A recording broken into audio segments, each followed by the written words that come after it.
Ready. Good afternoon and welcome to our October 19th informational meeting.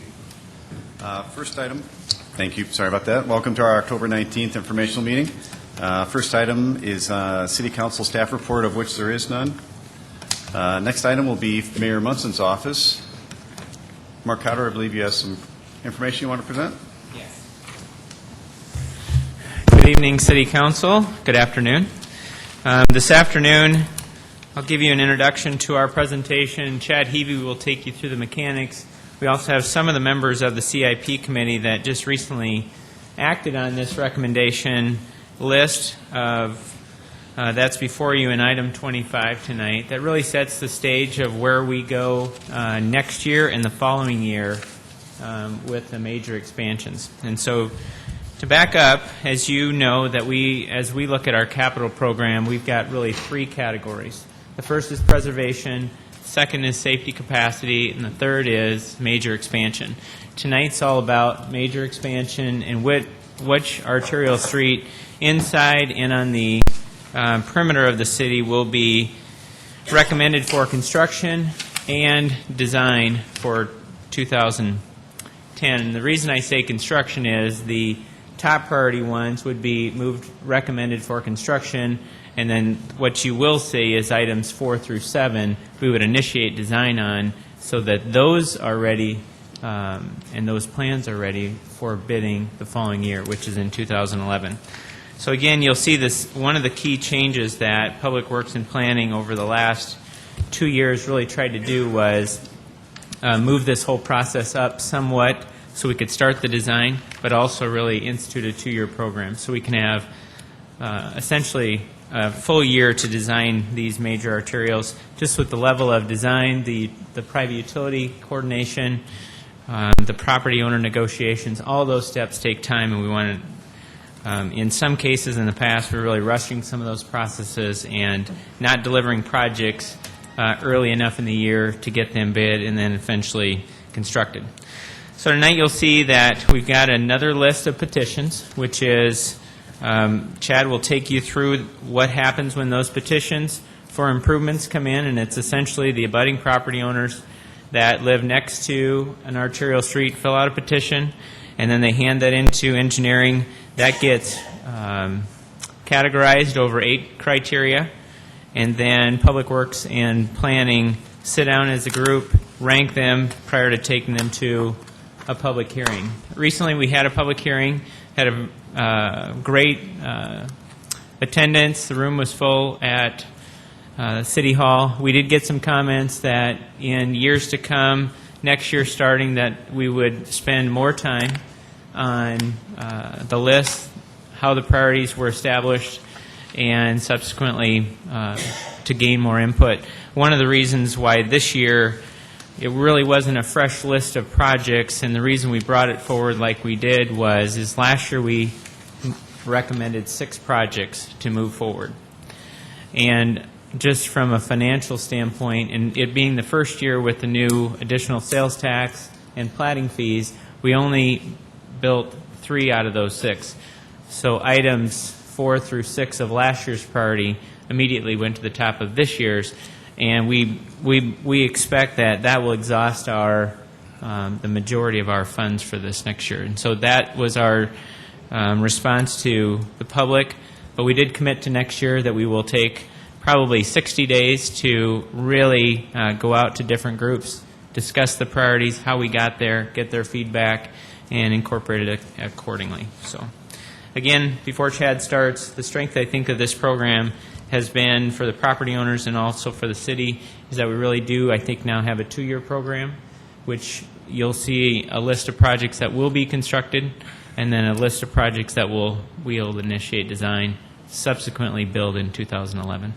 With that, I'll have Chad get started. Councilor Knudsen. If we have a couple of questions for you now. Certainly. Before I forget, at my age, I might forget. Is it one when you talked about in the future as far as like having neighbors petition and so forth? At this time, are neighbors able to petition online? And if not, is that something that we might look forward to for convenience for them in the future? I would expect our petitions, Counselor, are available online, and if not, I'll make sure that they certainly are. And then second quick question, regarding the future years, the process, would it be possible for us to do a show on Channel 16 and which, or the internet, or it would be the same thing, I guess, and then allow people to give input along those lines too if they're unable to attend meetings in the different neighborhoods? Absolutely. One of the things you'll see is that what this program's not is, it's not just on the periphery of Sioux Falls. It also includes projects that are in the heart of Sioux Falls. And so that feedback of where people travel and commute to and really where those delays occur, our traffic engineers are always looking for that input. So that would be very good. Councilor Staggers? Yes, Mark, concerning the increased sales tax that we had this year and also the platting fees, can you tell us how much we brought in so far with the sales tax and also the platting fees? I'll have to check on the sales tax. I'll check with finance. Normally that gets reported on a monthly basis in your reports, and so I'll follow up with Gene on that. But I can at least share with you what's been collected on the platting fees. Let me give that, and I'll have Chad add that to his presentation. Okay. Okay? Okay. Anything else? Well, I guess, maybe another question. We all know they're down. The numbers are down. Absolutely. And so how does this work? Since we're bringing in less revenue this year in sales tax and the platting fees, does that mean we scale back on the projects for the arterial streets, or do we start moving money around to cover those projects for the arterial streets?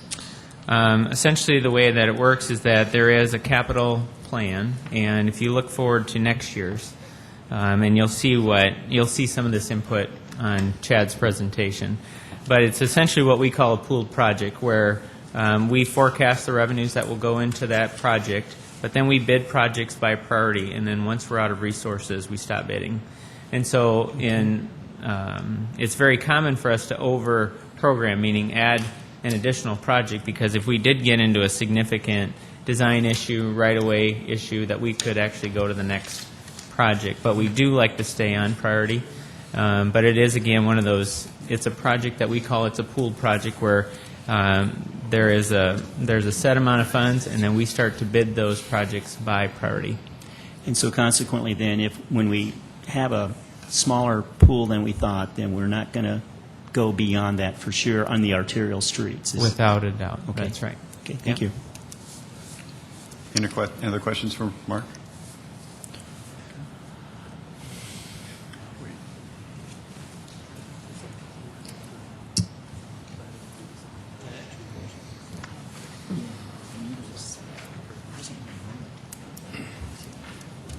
Yeah, I know.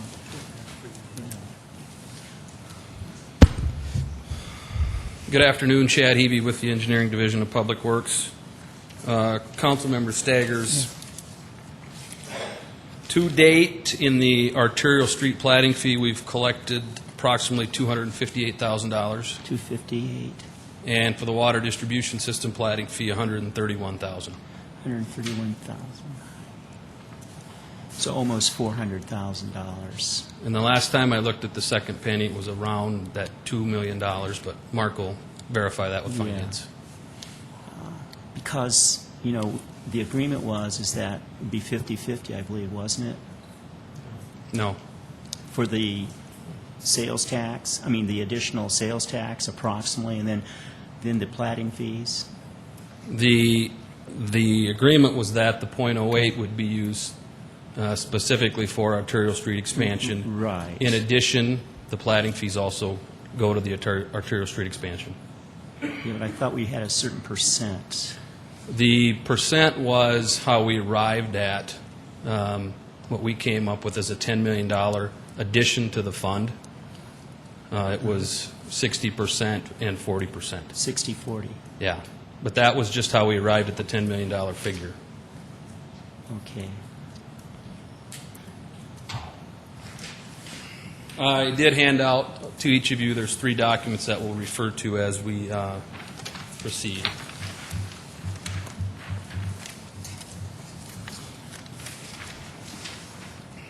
All right, the administrative procedures for the street improvements are outlined in Executive Order 08-38, which you have a copy of. Recommendations are based, at a minimum, on the following factors: the percentage of abutting property owners who signed the petition, the number of residents, businesses, and public facilities served, existing and future traffic volumes, the number and type of accidents that has occurred, maintenance costs, project cost, funding availability, and the percentage of abutting property within the city limits and connectivity with the existing street system.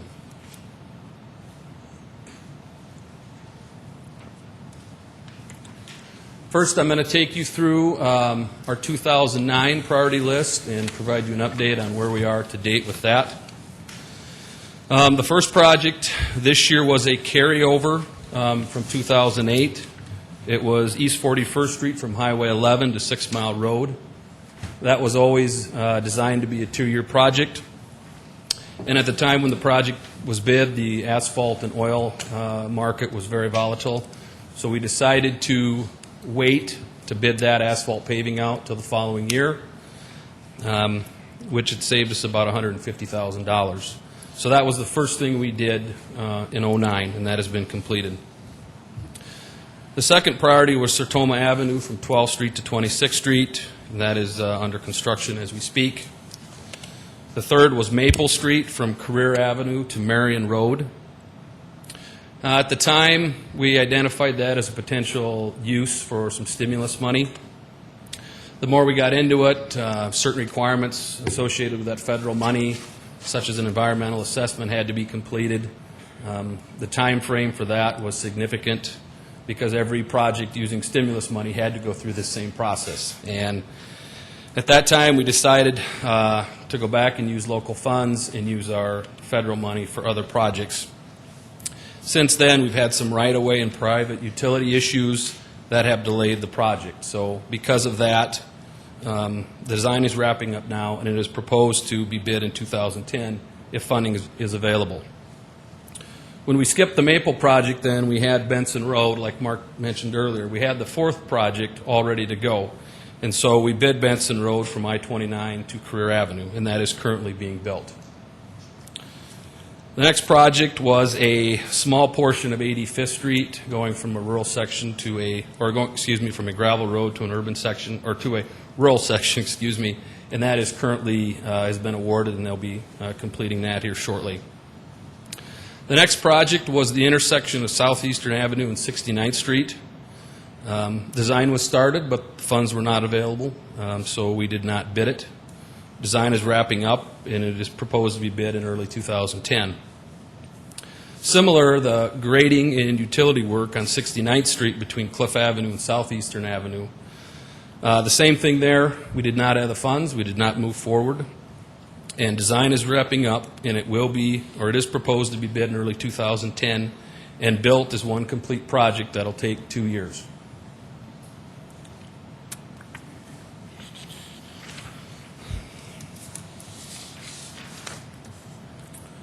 Okay, now let's talk a little bit about the program itself. There are currently 31 projects on the arterial street expansion program with an estimated cost of $137 million. This year received 7 new petitions, and they were added to the program. The petitions for arterial street improvements were prioritized by Public Works and Planning based on their criteria and others included in the executive order. During a CIP committee meeting on October 5th, a public hearing was held for the expansion program. The hearing was attended by 40 individuals. And on that day, the CIP committee approved and recommends the following arterial street expansion projects for construction in 2010, listed in order of priority.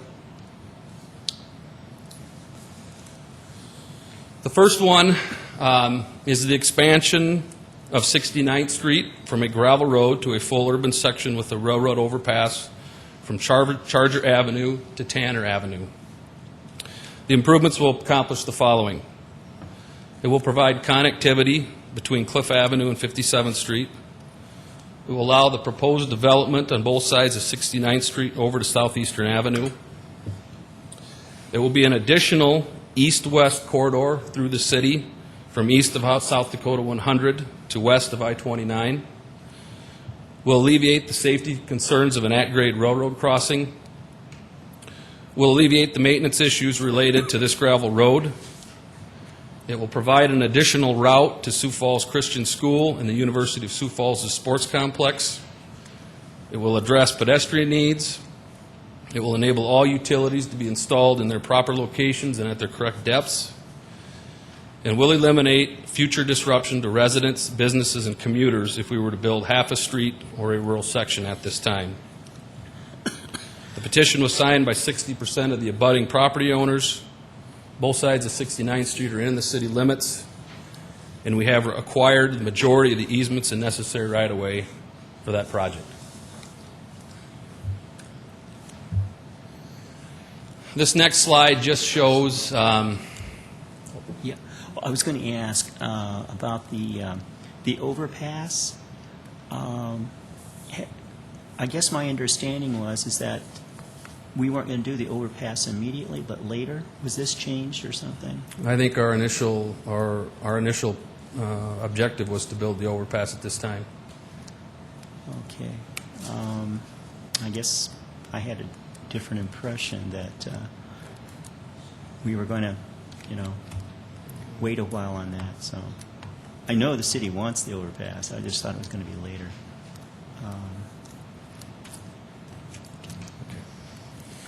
This slide here is just, and let me back up a second. Some of the petitions that come in are, they might overlap each other.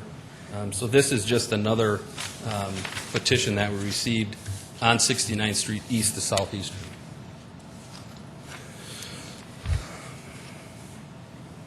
Okay, priority number 2 is the expansion of the intersection of Southeastern Avenue and 69th Street with a dual-lane roundabout, the expansion of Southeastern Avenue to a full urban section north and south of 69th Street, and the expansion of 69th Street to a full urban section east and west of Southeastern Avenue.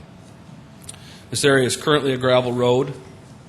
The improvements will accomplish the following: provide continuity between Cliff Avenue and 57th Street, will allow proposed developments on both sides of Southeastern, will alleviate the maintenance issues with the gravel road. It'll provide additional routes to the university and the school. The petition was signed by 70% of the abutting property owners. The west side of Southeastern Avenue is in the city limits, and we have been working with the adjacent property owners on both sides of Southeastern to acquire the necessary easements and right-of-way for the project. Priority 3 is Maple Street, and I will reiterate that these 3 projects we are recommending as 1, 2, and 3 were 3, 5, and 6 from last year's list. The expansion of Maple Street from a rural section to a full urban section between Career Avenue and Marion Road. These improvements will address capacity needs and will serve a future school and fire station west of Marion Road. The petition was signed by 70% of the abutting property owners. Both sides of Maple Street are in the city limits, and a majority of the north side is developed with residential dwellings. Priority 4 is the expansion of Louise Avenue from a rural section to a full urban section between 85th Street and a half mile to the south. These improvements will address capacity needs and property owner needs who have developed on both sides of Louise Avenue. And that is priority number 4, and I'll just remind you that priorities 4 through 7, with available funding, we will start the preliminary design work that we need to do moving forward. The next priority is the expansion of the intersection of Western Avenue and 69th Street, Western Avenue north and south of 69th Street, and 69th Street east and west of Western Avenue. Currently, warrants are met for a traffic signal, and these improvements will address capacity needs. And this is a staff-recommended project. The next project is the expansion of 41st Street from a rural section to an urban section from Sertoma Avenue to the T. Ellis Road.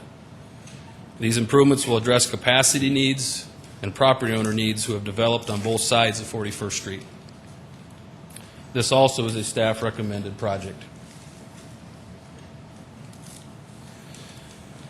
And priority 7 is the expansion of the intersection of Western Avenue and 57th Street, the expansion of Western Avenue north and south of 57th Street, and the expansion of 57th Street east and west of Western Avenue. The improvements will address capacity needs and improve the safety of the intersection. And this also is a staff-recommended project. Okay, in front of you on the screen here is a summary of our arterial street expansion for 2010. You can see that the approved CIP budget is a little over $13 million, and the 3 projects we are requesting to move forward in 2010 total a little over $17 million. The next 4, which we would start design on, total a little over $15 million.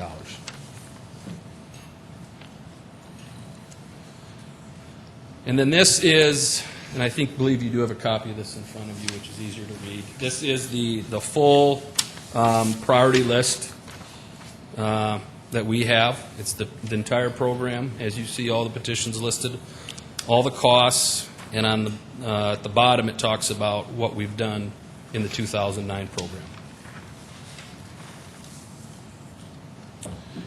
Here again, you do not have this in front of you, but this is a map of the arterial street expansion program, where the priorities are, where we've completed work. And I can get you a map like that if you would so. It'd be easier to see. So I could certainly provide that if so needed. And finally, I will try to answer any questions, or Mark or Mike and I can. Councilor Knudsen? Chad, I think you said this at the very beginning. It's kind of a basic question that I missed here. Is it so? When you say total cost, did you say those have already been bid, or these are estimates for I'm talking about 1 through 7? Okay. All 7 of those, the first 3 that we recommend for construction in 10, the design is probably 90% complete, and these numbers are probably not the final estimate that we'll have. They'll generate those numbers once plans are about completed. So those first 3 are, the design is almost completed. The next 7, or the next 4, we have not done any work on.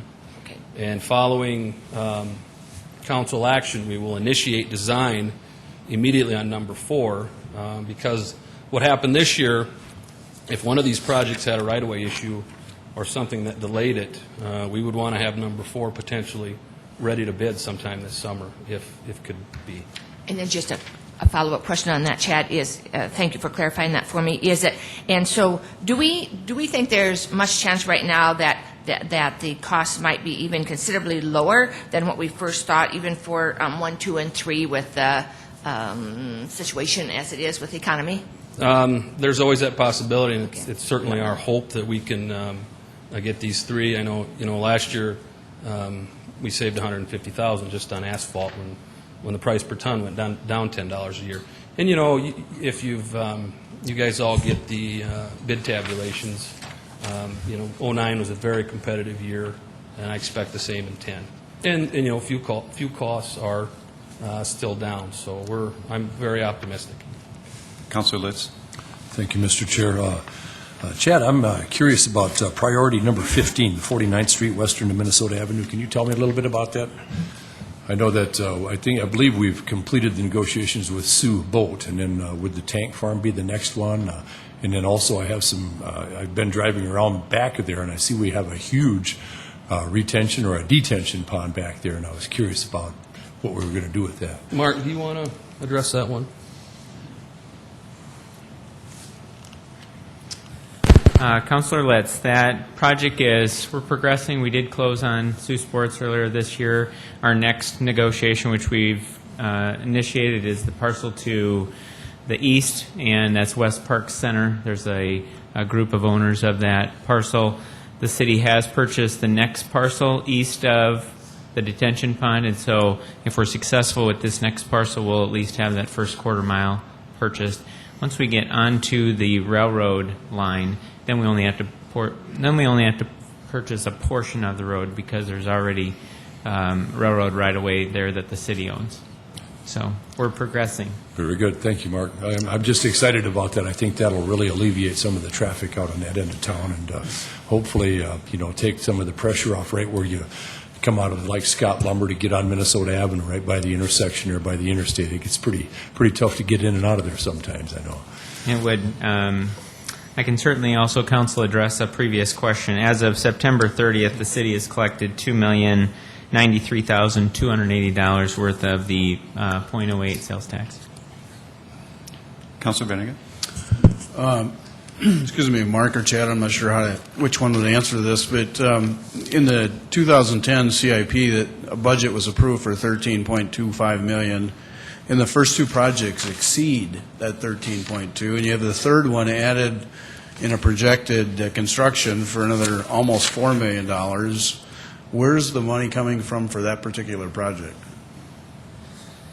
Well, again, we often overprogram this project so we can go down through priority, but one of the examples of last year's competitive bidding was Sertoma, which is basically our flagship arterial street project for this year.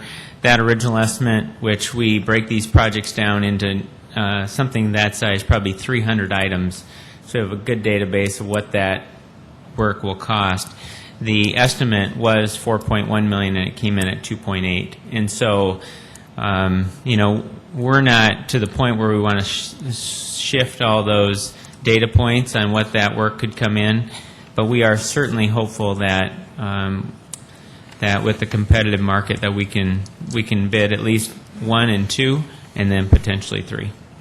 I guess my question, or my response, would be that, for the design work could certainly begin, but that maybe ought to be put into the outstanding and new petition group rather than the recommended construction project.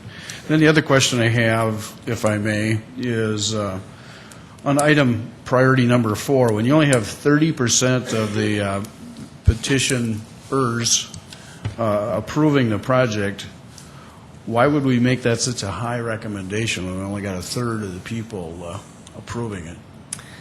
Well, we're in a transition with this program because of in the past, before the new revenue streams of .08 and the 2 new platting fees, there was a portion of these streets that were assessed. And so it was always very important to us that if we were going to assess a project, we had to hit those thresholds of the 50%. Now with the new program having new revenue streams and no longer an assessment component, we really want to direct these to is where are the areas getting the most mature, what traffic is going to benefit the most, and so that percent of participation has a little different criteria than it used to when we used to assess for either access or at least sidewalk. So we still show that, but likely as we transition from prior assessments to now no assessment on these arterial streets, that that category in itself has less weighting for us. If I may, just one more question. Sure. Thank you for the other responses. On project number 11, which is the T. Ellis Road, and I understand we don't know what kind or how difficult or whatever serious accidents, but when we got 25 accidents on one particular road, according to this, doesn't that give it a higher priority than what you would see here? It's certainly a factor, but we also can address some of those by intersection controls out there. But likely that's another high priority street. That's why we've broken up the segment. We've prioritized going from 12th Street all the way down to 41st Street after we build the segment of 41st Street from Sertoma out to T. Ellis. But yeah, certainly the land is being mature. If the intersections would function at a higher level. The 2 lanes today would still function for a period of time. And so those are things that the traffic engineering group, along with some of our safety capacity projects, can actually buy us some time. And so, but the accidents are a key component of what we're looking at. Okay. Thank you. Councilor Brown, did you have any? I did not. Councilor Anderson? Mark, at the public meeting for this, there's some of the developers expressed concerns about the way that this priority list is selected. Have we resolved those issues with those developers? I don't know if I would say we've resolved them. I've talked to them, and I think, too, the strength of this program is that, and just to back up, we used to have the petitions submitted by July 1st, and then between July and November, they had to be evaluated, costed out, and then brought forward through these channels. And next year, I think we'll really be on the schedule that we're desiring, which means that your petitions, instead of July 1st, have to be in by February 1st. And then it gives us really that second quarter of the year to go through this process with our internal staff, CIP committee, the developing group, and adjacent property owners before we bring it to you. But again, I think that one of the strengths of this program is that we identify projects for construction and then the next tier for design. And I would just ask for your support from a standpoint of I think that we're into somewhat of a paradigm shift in the fact that we've got a program that we really wanted to get and start building our roads with development, and in some cases ahead of development, especially for projects like the overpass, where they're very intense, heavy construction, that to do those behind the housing developments is really a stretch. And so there is somewhat of a paradigm shift that will come when we have the resources now to build the streets with and hopefully just ahead of development. And so that's what you'll see with this program. But you'll also see in some of the priorities that we've also brought forward that right in the core part of town near 57th and Western, 69th and Western, some of those intersection improvements are going to greatly enhance how we move traffic as well. So I think that there will always be a debate, which street gets done, when, and that these 8 criteria help guide us, and the amount of mature land and housing and rooftops and trips generated that will use the streets is very important. And the only thing that I would take away is that I have talked to those developers that voice concern, and we've committed to making sure next year that we have more time, probably about a 60-day period, that we will really solicit more input. The reason we didn't this year is because we still had top 3 priorities from the previous year that we still believe are very high priorities for the city to do. Thank you. Councilor Staggers? Yeah, Mark, is there a financial downside for property owners that are now adjacent to arterial streets, since they're not being assessed now? Well, I would actually say there's probably a financial upside and Sure, a I quality of agree. life aspect, because I just drove 69th Street in Southeastern today. We had portions of that street in 2008 closed because there's just trying to maintain a gravel road with a certain amount of traffic on it with the rains that we either get in the spring or what we've experienced over the last, feels like, 5 weeks. That those gravel roads are difficult, and so we've got to find better ways to distribute the traffic, and so it's a split. I would say that. So I mean, there are some people who don't like a lot of traffic, but other than that, I mean, you can't think of any financial downside then, since we are not assessing. I guess I can off the top of my head. Okay. No. Any other questions for Mark or Chad? Just in closing, just tonight we would be available for questions. It is item 25, and that we would essentially look through the resolution. And since everyone was present, are you in support of not going through the presentation, or is there a sense of what you'd like to see tonight since we've spent some quality time here this evening, would you like to go through it all again? Well, I would just offer my personal opinion on that. I think you need to certainly give a cursory review. There's probably are citizens that are interested, may be here or may be watching on Channel 16, and then we can take it from there. But I think it's important that we have some sort of presentation. Very good. We will. Any other comments? Council Litz? I would agree with Pat that, not to the extent that we went to here now, and you won't get very many questions from us, but I think for the viewing audience, the viewing TV audience, we ought to give them a little more information than just the basic thing. Very good. Councilor Knudsen? Well, and then just going along with what you both said, I guess, a compromising position would be also that to share enough tonight with whoever's here, but again, to at the very beginning of the presentation, to remind folks that, a lengthier presentation was given 3 hours ago, and you can access, your computer and see it, so that they have full access of what we just heard, too. And I assume some of this information is on the website as well? It certainly is. In fact, on Granicus, the entire website with all of the projects that are listed within the 5-year period and beyond are on there, and so and it's been on there last week as well. But we will we'll still go through the abbreviated presentation and be prepared to answer questions. Thank you, Mark. Thank you. Next item on the agenda is Audit Committee. There's no report for that other than we will be meeting tomorrow at 4:30 in the overflow room, and we'll be reviewing Parks and Rec cash handling audit, Environmental Health Services operational audit, and the 2010 audit plan will be a part. So I know a while back Rich had extended an offer to all the councilors if they had any input on the 2010 audit plan, that was welcome. So it's not too late. If you've got any ideas, you certainly can get those to Rich or myself, and we can get them to the audit committee. So that's at 4:30 tomorrow. So next item is fiscal. No report. Okay. Land use. Next Monday, after our informational meeting, we are going to have a land use committee meeting. Public service. Good meeting last week. Standing room only crowd on affordable housing. We had a good discussion about that. Also took up code enforcement. Mike Cooper brought a nice list of goals that he wants to accomplish, and next time we're going to discuss timelines on which to implement those.